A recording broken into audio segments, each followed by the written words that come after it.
Animating hip-hop, visionary, we won't stop. Pen to the paper, my flavor gets checked in like this stops. You reckon I reached it, potential, I peaked it. Knowledge I seek it, my style artistic, no teacher I feature. On every level, I'm ducking devils, I battle with cherry blossoms and all the Asian girls think I'm awesome. I'm going on a tantrum, the dean up on the campus. Give me your brush, I'ma paint Mona Lisa on your canvas. Animating hip-hop, visionary, we won't stop. Girls like my lyrics, you cover tatted in the wristwatch. Man, you see them, just watch. I rock them stage like Woodstock. Put me on the chart, you see them tighten up like dreadlocks, You see the sun come up if you feeling short. Back that time that I took that court. Got that fun, so I took that torch. Love them Caucasian and Asian persuasions of any sort. Painting perfect pictures for my supporters in Singapore. Animating hip-hop, visionary, we won't stop. Blow your brain with cocaine, no need to commit to detox. Man, your shit is too plain, blanket and some cocaine. You get no love in no winter, I call that shit some cold flame. I spit cold flame, shout out to my old flame. Have me stressing on a daily, now I'm on that road game. Always commentating on my plays like it was post game. Now I ball so hard that your ankles will never be the same. Animating hip-hop, visionary, we won't stop. Vision be the tension between this art and this hip-hop. I'm sorta like a shortstop, get between the bases, never hesitating. Get to be well like it's misrelations, Kamehameha, that hater, now see you later. I'm a ninja on the flow, something like that Naruto. I'm a leader, you follow slow. Why you know spitting so cold? Cause you have no passion, not asking me gas, I'm a matches, I'm at.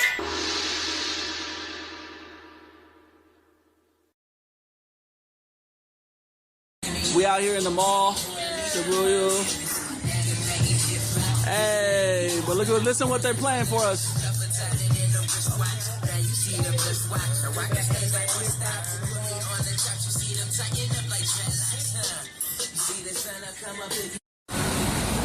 Rapunji.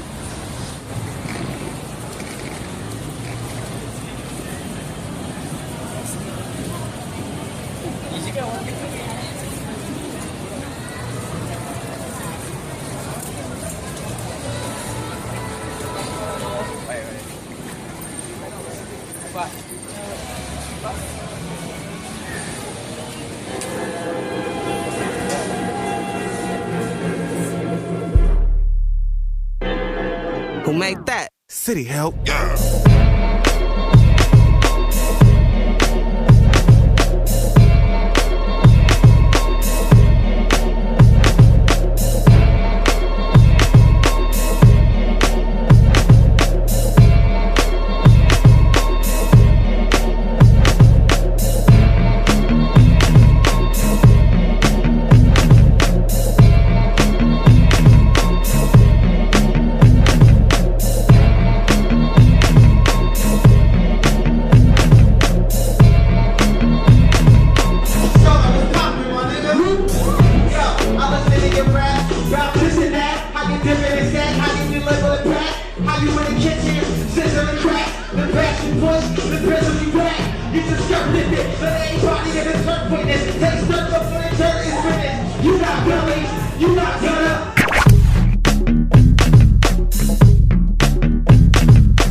And no one gon' take it from me, I'm gully. So I'm gully, ain't nothing funny. I'm real about this music and no one gon' take it from me now. Who you know get gritty on the track, but it's style so clean and keep it gully like the trap. I'm so gully, so I'm gully, ain't nothing funny. I'm real about this music, yeah.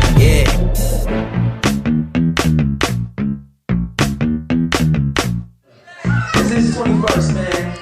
You know, we got all the people that love and support us here, man. Like I said, like you said earlier, like we got other artists, people in the music industry out here with the support, man. It's a beautiful thing. So we're gonna do it all right. 1, 2, 3. Happy birthday to you.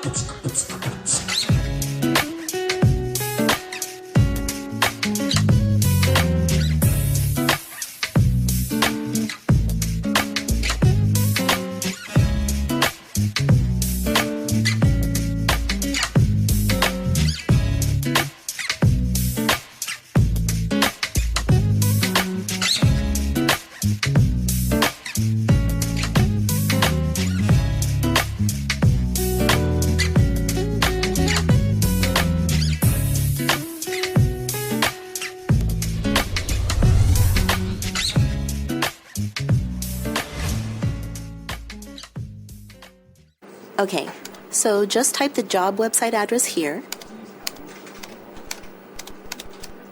That's it. Then you enter what job you're looking for there. Electrician. This is Peter. Recently, he got help going on the internet for the first time to look for a new job. Okay, then you just hit search and... In the past, Peter's gotten work through people he knew, but he heard there were more jobs online. There we go. These are all for me? Uh-huh. Really? He had no idea just how many. I can't believe it. This one looks good. Peter is thinking the internet might be for him after all. And this is just one website. Wow. Why didn't I do this sooner?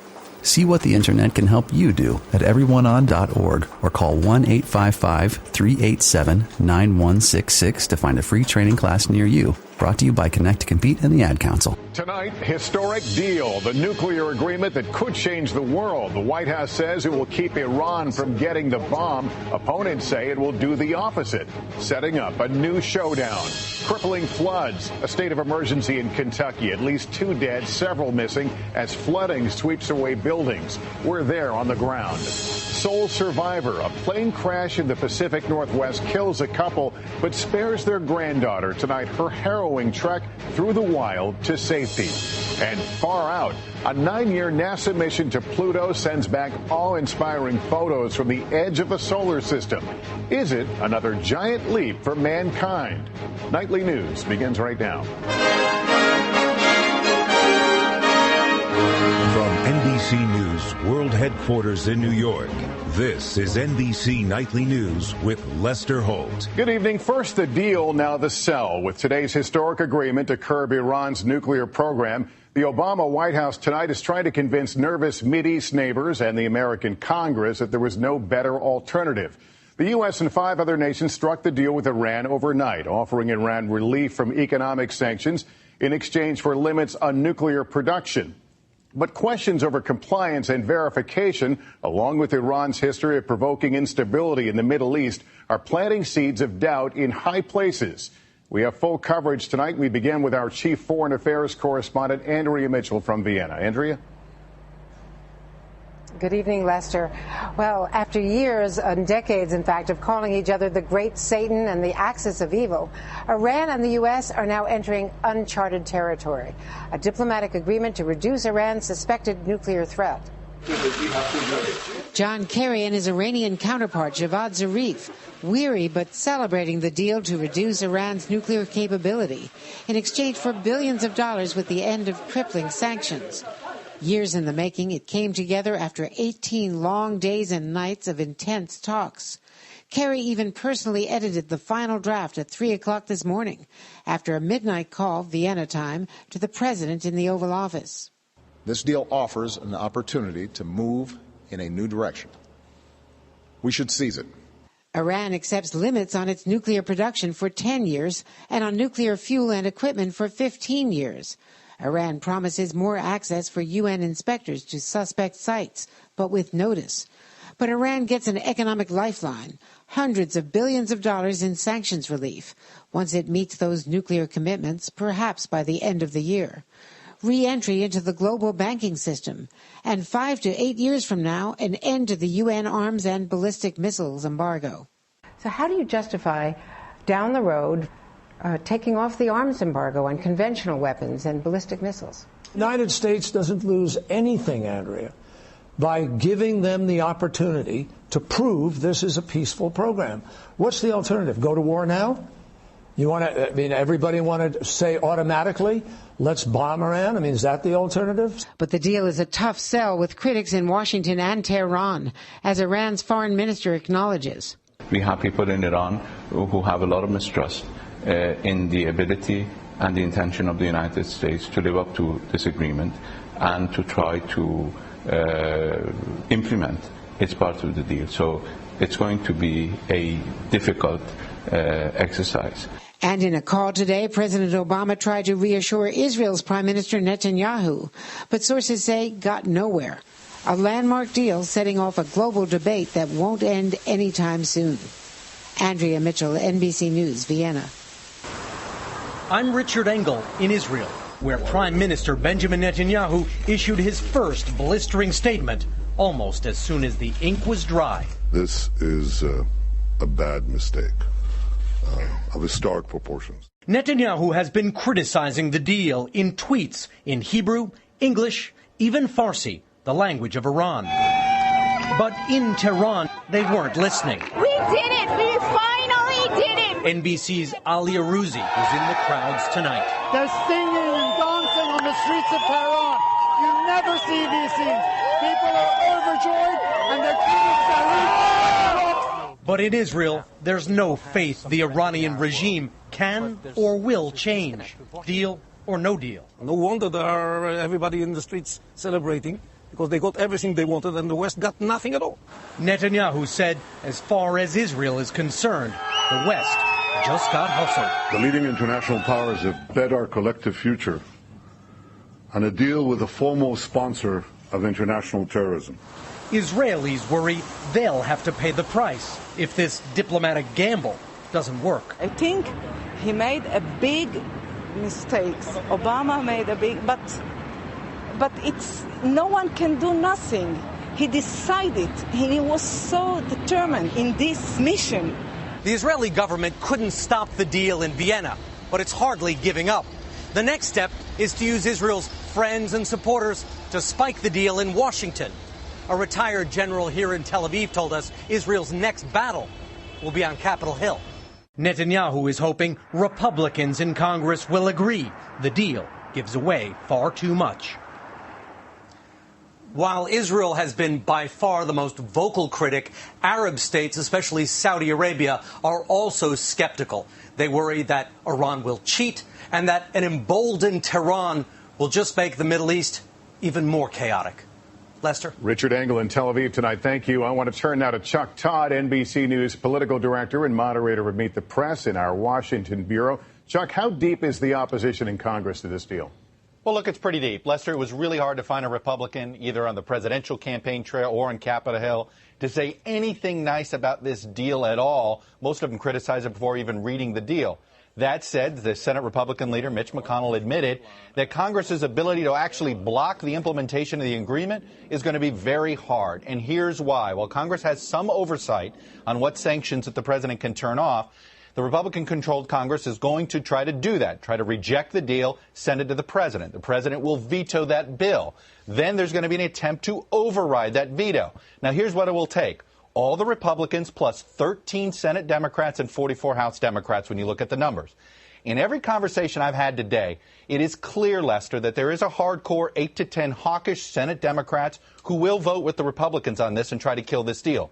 But right now, that's it. And the White House is making this argument to any other wavering Democrats. If Congress derails the deal, they argue the United States then would get the blame for having no more sanctions in place and allowing Iran to pursue a nuclear program. And, Chuck, there are those who are already talking about this as a legacy item for the president, but we don't know how this legacy gets written, do we? We really don't. It may take 10 years. You know, the president himself today did an interview in the New York Times, and he compared to what he did with Iran to Nixon going to China. Well, we didn't know whether Nixon going to China was a good thing for almost 2 decades. We won't know for at least 10 years, and that is the measurement being this. Will Iran get the bomb? Chuck Todd tonight. Thank you. Now to the wild weather pummeling several parts of the country. In Kansas, a giant EF3 tornado touched down last night. Wind speeds up to 165 miles per hour. No injuries reported and only minor damage. It's Kentucky, though, that's seeing the worst of it. At least 2 dead, 6 are missing, and catastrophic flooding there. NBC News meteorologist Dylan Dreyer has more from the ground in eastern Kentucky. Scenes of destruction in Kentucky, a house slamming into a bridge as torrential rains and high winds battered the eastern part of the state. At least 60 homes damaged or destroyed by flash floods, which struck at random. You're looking at 500 homes within the communities that are affected. You may find one home's been completely demolished with the structure next to it completely fine. The water roared through a mobile home park, pretty much wiping out everything.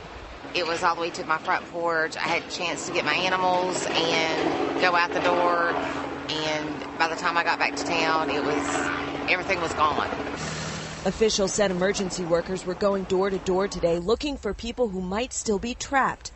Almost 20,000 were still without power. The rising water swept away cars, one vehicle hanging precariously over a creek, while others were partially submerged. The storms also hit hard in neighboring Indiana. Fallen trees blocked roads and damaged property. More than 30,000 homes and businesses were without electricity as crews scrambled to fix power lines. In Quincy, Illinois, a state of emergency was declared after winds of 70 miles per hour tore through homes and businesses. Back in Kentucky, the recovery effort goes on tonight with a threat of more rain and more flooding. Now behind me, state police are only allowing residents and essential crews into the hardest hit area of Staffordsville, Kentucky. We are also just moments away from another line of severe storms about to hit this area. In fact, severe thunderstorm watches and warnings, flash flood warnings are in effect all across this region. Tonight, severe storms are likely from Pittsburgh back into Memphis with winds up near 70 miles per hour. More flash flooding as well. Tomorrow, the threat is going to be less intense and less widespread, but the southeast coast could see the damaging wind gusts and the flash flooding tomorrow afternoon. Lester? Dylan Dreyer tonight. Thank you. Chicago authorities have once again named the infamous drug lord known as El Chapo as public enemy number one. Mexico is offering nearly $4 million in reward money for his capture. And now we're getting our first look at photos reported to be from inside the tunnel he used to escape from prison. We get more from NBC's Mark Potter. Even though Joaquin El Chapo Guzman is considered one of the world's most dangerous drug lords, some people in his home state of Sinaloa, Mexico, are praying for him. This woman says he will feed the hungry, something the government won't do. Back at the maximum security prison outside Mexico City, a flurry of police activity after the national and local prison directors were fired in the wake of El Chapo's brazen tunnel escape. Today, pictures surfaced in a Mexican newspaper claiming to show the tunnel and motorcycle used in Guzman's escape. They've not been authenticated by NBC News. This farmer who lived near the house where the tunnel emerged says he never saw anything suspicious. But he did see a white pickup truck go to and from the house regularly with 2 men and 2 women inside. This former U.S. agent investigated scores of other tunnels dug by El Chapo's drug cartel and believes he's gone home. He's a Hollywood hero up there, and they're going to protect him. But with Guzman's escape deeply embarrassing the Mexican government, officials are widening their manhunt. Interpol says it's now searching for him in more than 100 countries. Mark Potter, NBC News, near Mexico City. We have an incredible story of survival to share with you tonight. In the rugged terrain of the Pacific Northwest, a brave teenager recovering from her ordeal after living through a plane crash and fighting her way back to civilization. NBC's Hallie Jackson has her amazing tale. It's some of the steepest, roughest wilderness in the West, and Autumn Veach had been flying over the North Cascades with her step-grandparents on her way home to Washington from Montana, when suddenly the Beech A-35 went down. Rescuers never expected anyone to survive until this stunning 911 call from the 16-year-old. We crashed, and I was the only one that made it out. Are you injured at all? Yeah, I have a lot of burns on my hands, and I'm kind of covered in bruises and scratches and stuff. Hurt, but alive. It's a miracle. No question about it. It's a miracle. For 2 days, search planes circled, looking for wreckage. It can be very much like a needle in a haystack. Down below, no one knew Autumn was fighting for her life, the only survivor. following a river downstream until she hit a hiking trail, steep and difficult. After 48 hours in the woods, wet and cold, Autumn finally reached a rural highway and was spotted by hikers at the trailhead. They drove her to a convenience store 28 miles away, where an employee helped her call 911. We're just impressed with her. She's kind of like a superhero. Just amazes us what she went through, especially at 16. Her dad never giving up hope she'd be found. I just can't believe she went through all that she did. He brought her the only thing she wanted today, Chicken McNuggets, breakfast at the hospital. And doctors say she is very sore, as you might imagine, and exhausted, but no one would call her weak, Lester. Just 16 years old, showing true strength in survival. It's remarkable. Allie Jackson, thank you. Still ahead tonight, parents, listen up. We begin a special series on kids and screen addictions. Yes, it is possible to draw them back. We'll tell you about it. Also, beachgoers take mercy on one of the fiercest creatures of the sea when a great white shark ends up in desperate need of rescue. We're back now with a new series we're calling Disconnected. It's all about our children and how so many of them seem glued to their smartphones, computers, and game screens. For a lot of kids, the digital world can seem much more compelling than the one outside their windows. And that has psychologists very worried about where they're heading. Here's NBC's Tom Costello. Oh, man. You're not excited? With 3 kids, dinner time at the Neely home outside Atlanta can be loud and silly. Okay. Tomorrow? 4-year-old Gavin, 2-year-old Elise, and 12-year-old Tyler. But like families across the country, they've struggled to keep technology from invading family time, especially with Tyler. It sounds very strange, but I felt like we were losing him in our family. A straight-A student and star baseball player, Tyler also loves his video games, iPod, and Kindle. But he was soon spending 3 to 4 hours a day on his devices away from the family. He was totally distracted. Yeah, he was totally distracted. And Tyler is hardly alone. From smartphones and selfies to the internet, the average teen spends more than 11 hours a day exposed to a variety of media. A 2012 study found half of all teenagers sending 50 text messages a day, 3,300 texts a month. And the average teen sends 34 texts each night after going to bed. Entire families now text at dinner. Psychologists warn concentration, sleep, and critical face time all suffer. Children aren't learning as much of the social and emotional intelligence, the cues that come along with having conversations, how to listen. Even Tyler realized he was digitally hooked. You start losing contact with the friends that you see every day. Your time is up. Finally, mom pulled the plug. No devices for a week, then limits on screen time. I began to see him play with his sister. It just really opened up my eyes. I would hear so much laughter. The advice from the experts: limit kid screen time to 2 hours a day. There's no substitute for the real world. Tom Costello, NBC News, Atlanta. Tomorrow in our Disconnected series, how social media is increasing social anxiety, what the pressure to get the most likes is doing to our kids. We're back in a moment with The Last Stand for a stubborn reminder of last winter. Two retail juggernauts are going head-to-head, and shoppers might be the biggest winners. Amazon has declared tomorrow Prime Day, offering huge deals on everything from TVs to laptops. Not to be outdone, Walmart announced it will also offer steep online discounts tomorrow. It's being billed as a kind of midsummer Black Friday event. Well, it took until the middle of July, but snow from this brutal past winter in Boston has finally melted. This time-lapse shows Boston's biggest pile of snow, a dirty mountain of it dumped in a parking lot, melting from late March to earlier this month. Today, the mayor tweeted that finally this pile that once stood 75 feet tall is all gone. In the water, they're a fearsome predator, but on land, a great white is totally helpless. Fortunately for this young 7-foot shark, beachgoers pitched in to keep it alive. When it became beached on Cape Cod yesterday, they poured water on it until officials arrived, and it was tagged and released back into the ocean. When we come back, is Pluto a planet or not? We'll try to settle the argument on a big night for the small fry in our solar system.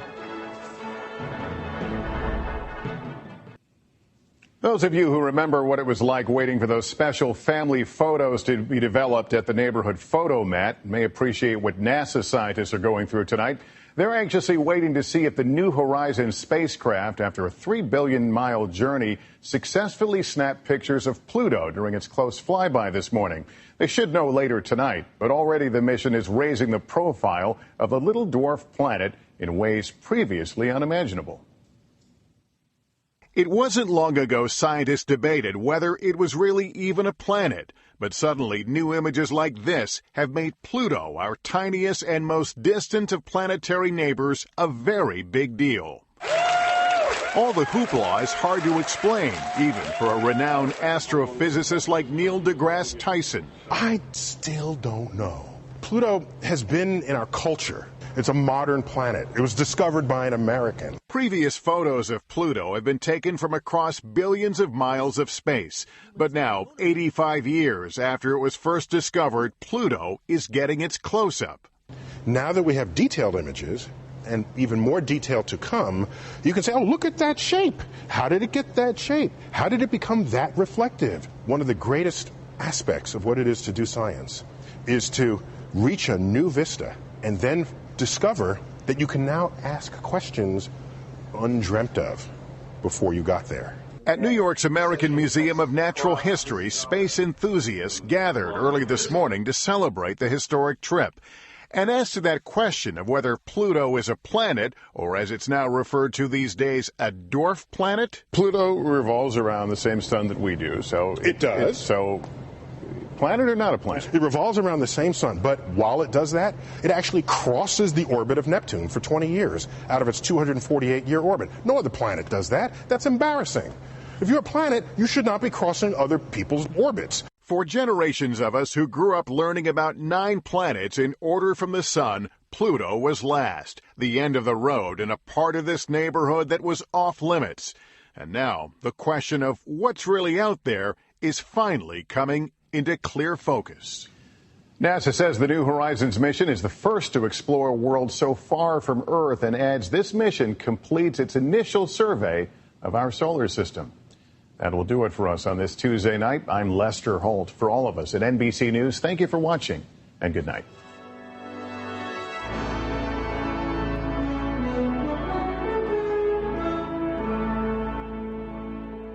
Don't worry, just push that coffee table to one side.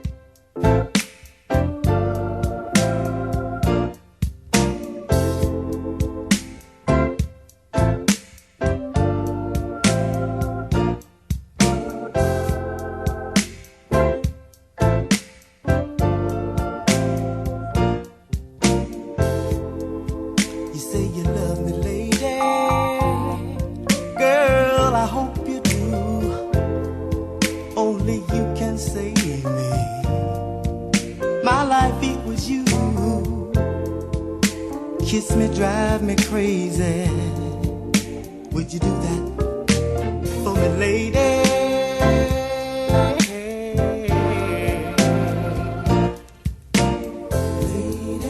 You say you want my baby, girl, if that's a fact, lady, then melt into me, lady, as though we were wax. Erase all my baby.